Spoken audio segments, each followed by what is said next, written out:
All right, hello and welcome to 365 Days Towards Racial Change. My name is Tomlins Nyback, and we are on day 24. Can you believe it?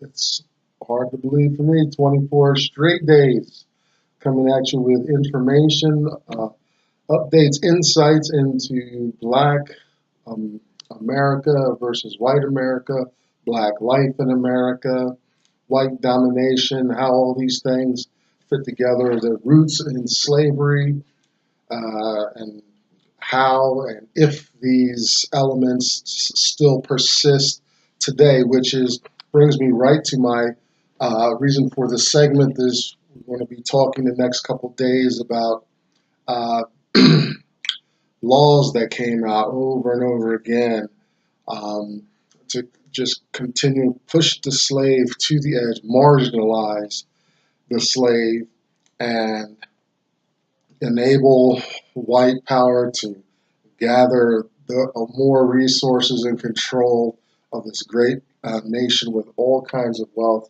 plenty for all, yet they chose to um, take the slaves for unpaid labor and take the native Indian land um, for all those wealth and resources.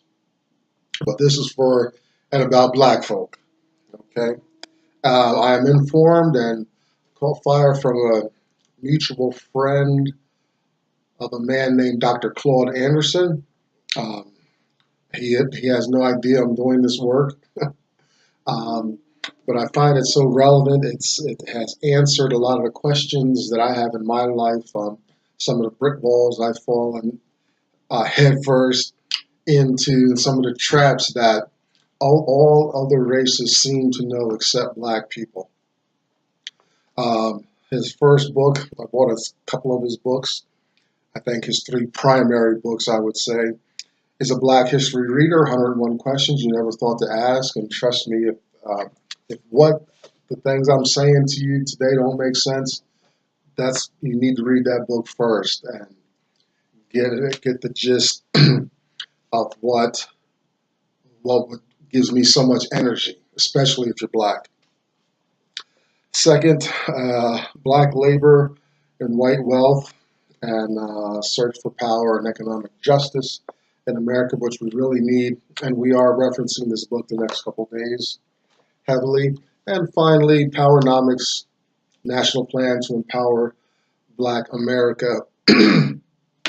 um, I just finished reading that, and that's a very good book. A lot of great hints and ideas for blacks if we ever come together seriously as a community and move as one political, economic body here in the United States, we could really make some changes for us in a positive way. Excuse me. Um, so again, I'm Tomlins Nyback, and just so it's not all racism and lynches and marginalization, we're going to talk about very, I think, informative fictional work by a woman named Harriet Beecher Stowe, white female abolitionist, and she wrote Uncle Tom's Cabin, and very popular book. A lot of literature and the theater came out of that work, and I think further shaped America's idea of slavery and white domination here in America. So it's a very important work. Every once in a while I'll throw a chapter. I'm still reading that book, but I'll throw a chapter out there and mix it up a little bit, and we can look at how some of these characters and themes still persist today. And this is what brings me to the point of today's or the next today and the next day's series of topics is does do those themes and archetypes from slavery persist today for white dominance and black vulnerability and marginalization? I I can say I have an answer for that, but I want to just present facts, much like a philosopher would present um, ideas just to get you to think. I don't want to spoon feed you this information. I feel I would be doing you a disservice. So if you have these books, we're coming out of Black Labor, White Wealth. Back in the appendix, page 224, we're going to look at that whole page, maybe land on a few of those laws and have a little conversation in the short time together. We're not going to go over in depth to every law, and also throughout the year we'll revisit some of these laws, see um, how we can reference them, see if they still have any influence, or if we can see their impact even today in the 21st century. So mainly, though, more than the laws, my burden over this next couple days and through this series, I think it's about uh, 7 straight days of these laws over time, and I want to see is there evidence that these laws, this structure, persist and exist today in the 21st century America. Um, I've said in the series, it's kind of from the beginning, how we're not that far from slavery, if at all. Blacks still go out into a corporate plantation, so to speak, and we take our resources and we offer them up to Hispanics, Asians, whites, and that activity is not reciprocated. So there's a great um, exodus of wealth and resources from the black community, but nothing's really coming back. Very little of our disposable income comes back into the black community.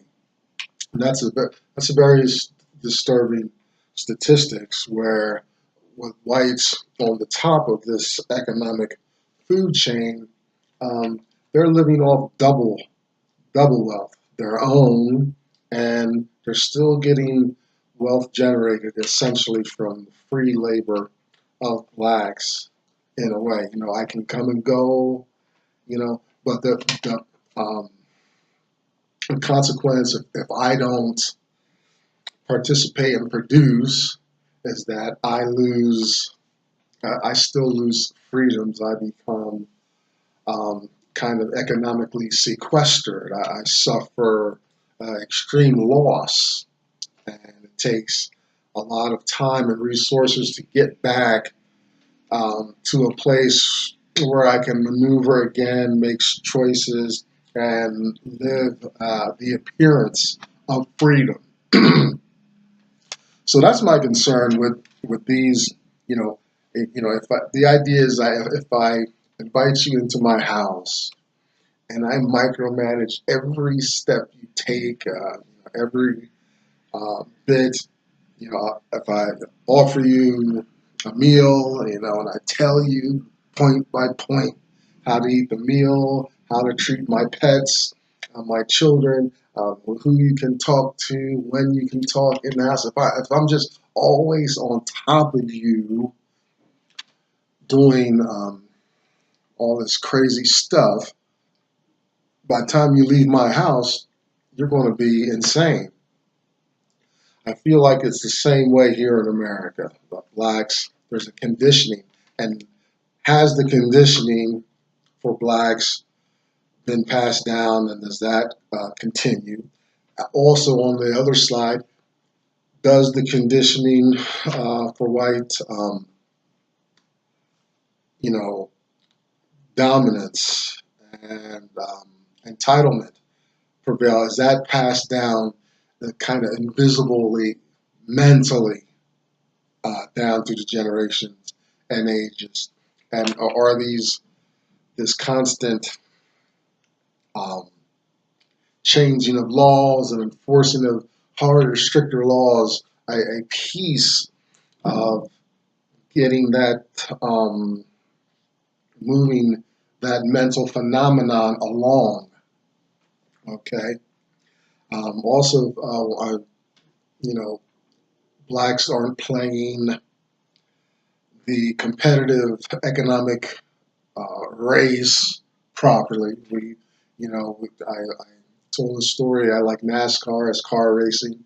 It's like if our driver, the black driver, came into the pit stop, well, all the black crew would run off and go help the white crew and the Asian crew and the Hispanic crew and do the black guy last, if at all. You know, that's not how those other races play. They take care of theirs first, and they do not uh, reciprocate any help, and they do not. There's not a general altruistic outreach to assist us, their opponent, to win or even participate. Side note is not, of course, not all these other races are like that. There's a lot of good people everywhere, good and bad. What I'm talking about getting at is the overall system here in America. Okay, and I'm wondering if also if these laws are an attack on the black attention span. In general, us black folks are hard to. Its focus does not come easily. In general, I feel like it takes a lot more effort than it does with the other races who are taking care of themselves first, securing uh, economic enclaves, uh, gathering physical space. All these people, Arabs, Hispanics, Asians, whites, they own. There's ownership and peace. There's a peace to and a way of them moving about. Okay. So that's what we're talking about. And so today Dr. Anderson. This is out of Dr. Anderson's book. He divides this appendix.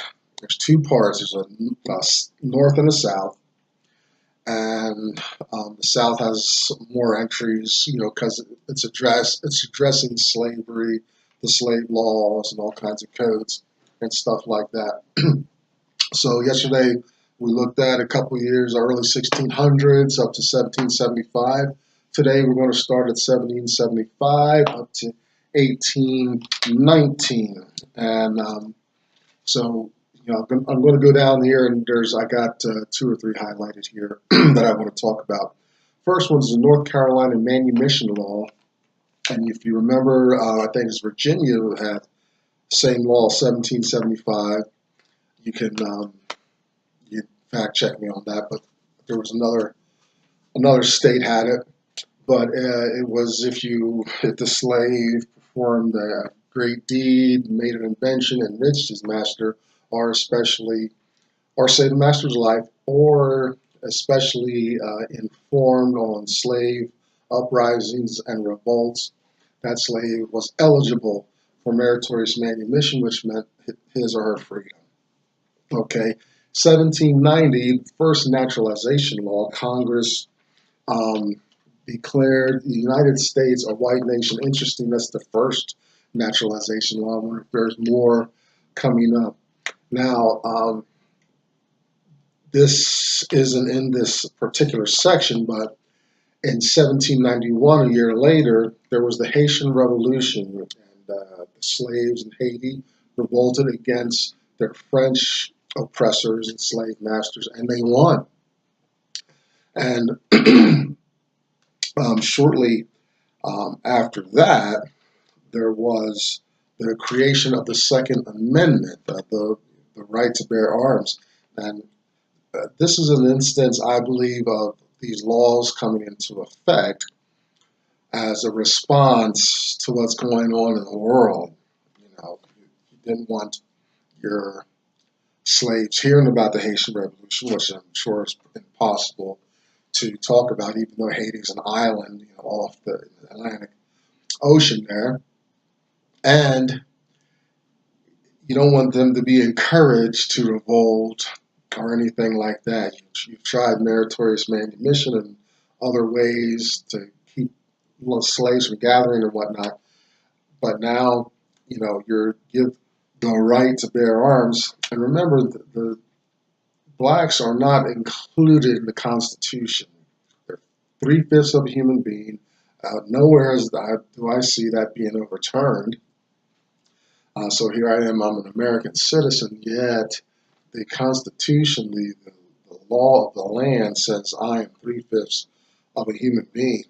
We can get deeper into that later. The point being is that this right to bear arms and all that there's no blackness in that. That's to instruct and encourage the white power to be armed, always be ready, and to kind of seal the deal on this, on the Second Amendment, was the federal militia law. Came into effect 1792, another year later. Very busy time, 1791, 1792, and so this militia, it says it was restricted enrollment in a peacetime militia to whites only, and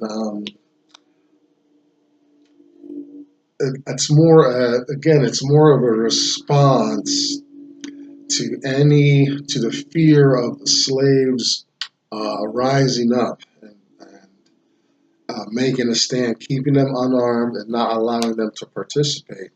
And also, they say peacetime because this is this is after the Revolutionary War, where they probably had a few slaves to participate in some manner, besides keeping supply lines going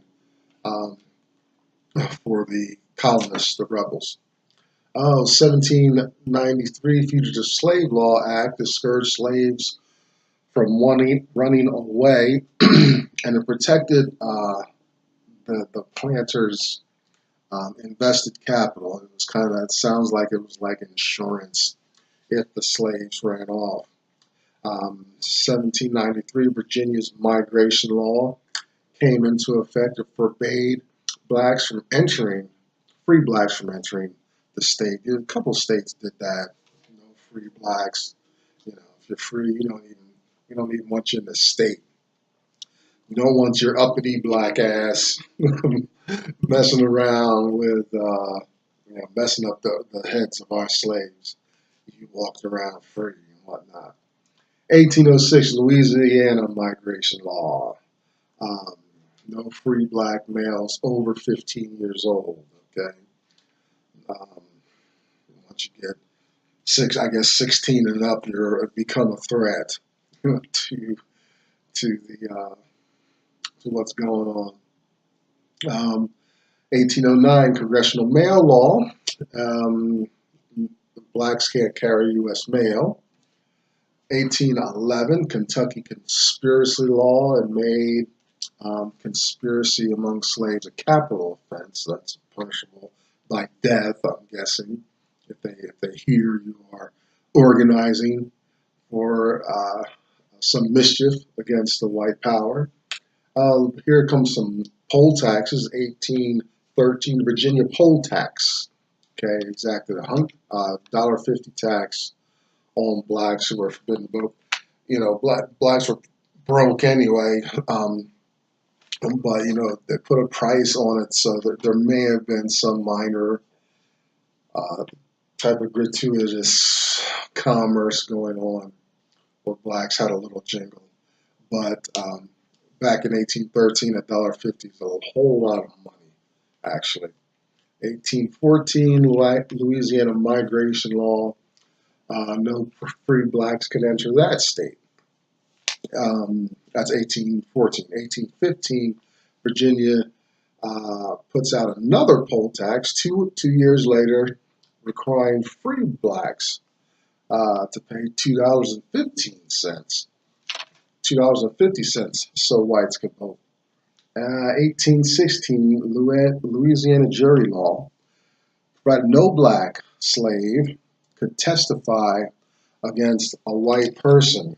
All right, this dehumanizing of black folks as though as though we were like sticks or rocks or cows.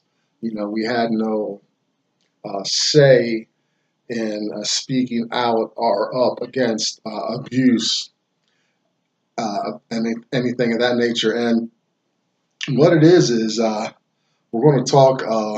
This is coming up in another day or two.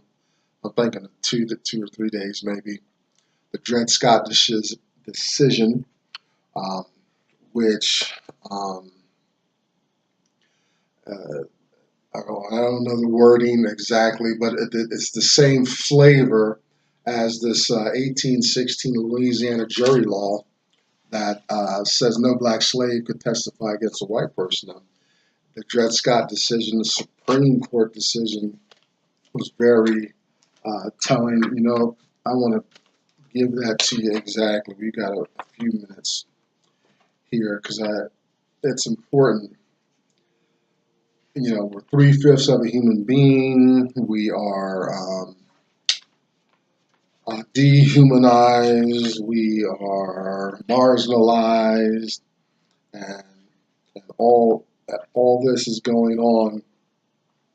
The Dred Scott decision mirrors this, and it says a black man has no rights that a white man is bound to respect.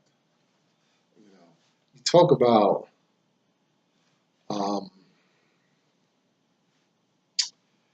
being totally burn out from this white black thing. We talk, we walk, we love our families, work hard. We desire to participate. We don't want to really cause any harm, but white people make it a thing. In my 21st century life, I just look back and I say, man, I'd be so exasperated with this constant pressure, this barrage every year almost. Every year I'd say, here's some new edict, law, doctrine, something to mess with me again. You see, I'm getting a foothold. I'm not making any trouble, and you're splitting up my family, burning my crops, poisoning my animals, lynching my relatives, hanging them from trees and whatnot. Wow, man. Wow, America. Moving on, 1819, Missouri literacy law forbade assembling or teaching black slaves to read or write. They would love to have that in place today because it's from the reading that I'm so fired up about seeing blacks organize and really, I want to finish the work that Dr. King is so noted for. We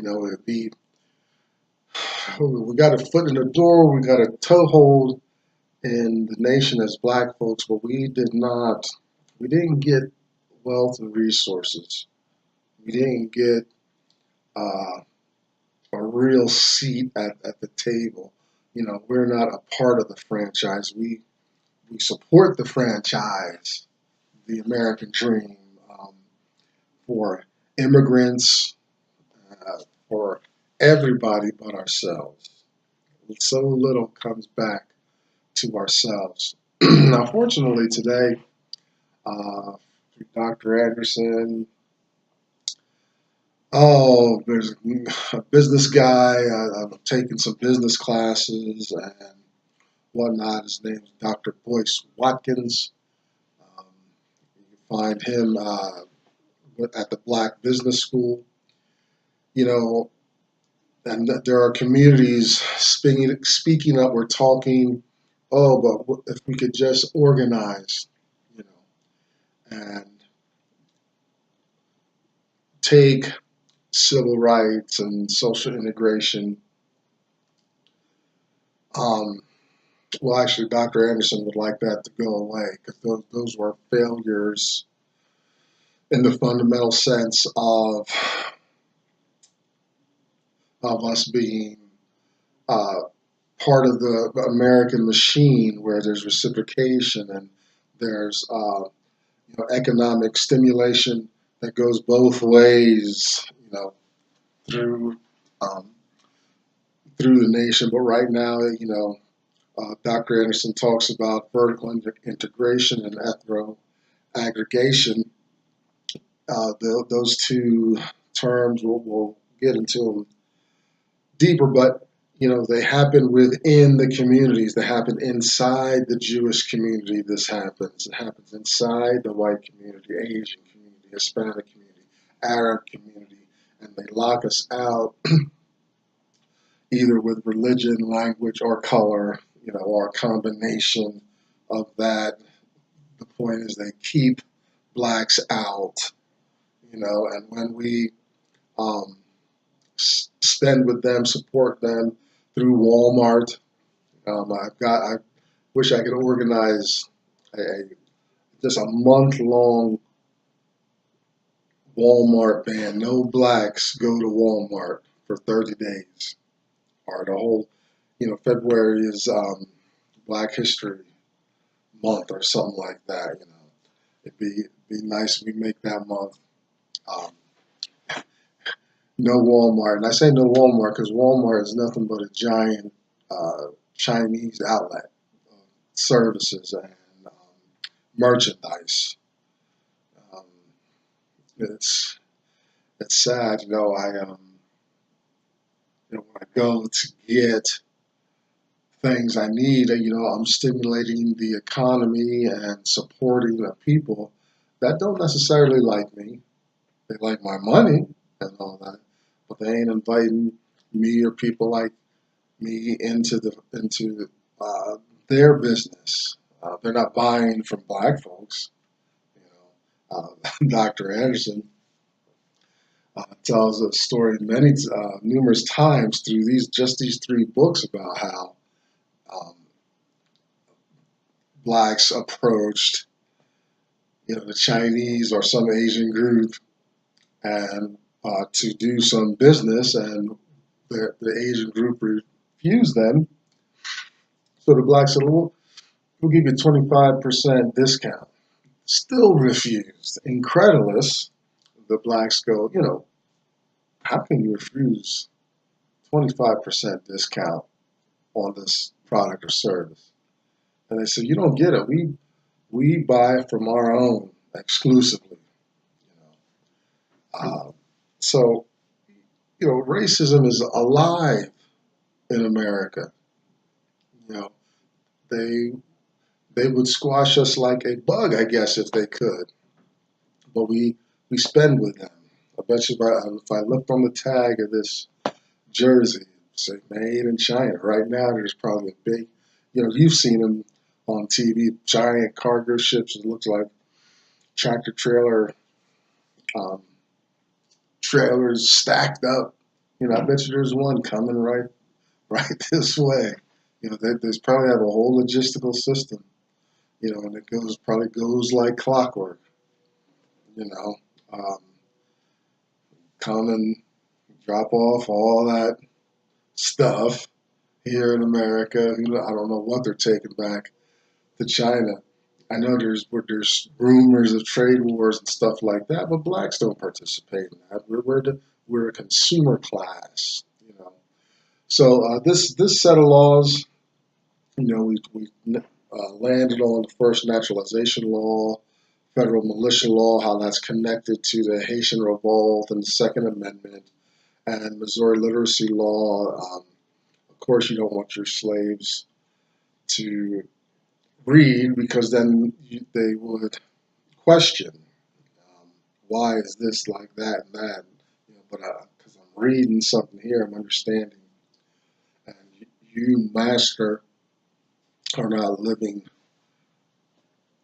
this code and creed, and it just would exacerbate that slave master tension even more. So slaves were forbidden to that. We're going to run into that in Uncle Tom's Cabin and all that.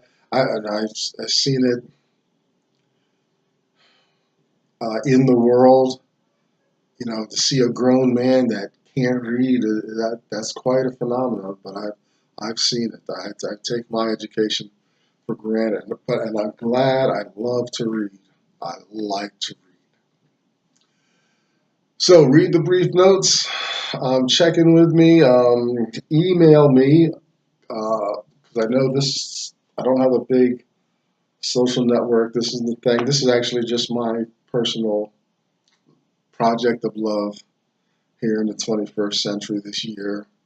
I found I have to take a break from all of the chaos that life can throw at a black man. And I'm using this time as wisely as I can. I'm invested in the stock market, and my investments are growing and stuff. I don't know the language around that stuff, but you got to start somewhere, right? So again, my name is Tomlin's Nightback, and it's a pleasure to stick around with you. We're going to keep plugging through with these laws and their impact and implications. Do they still have hold and sway today? Are the facets we're exploring here at 365 Days Towards Racial Change. We'll see you tomorrow. Bye-bye.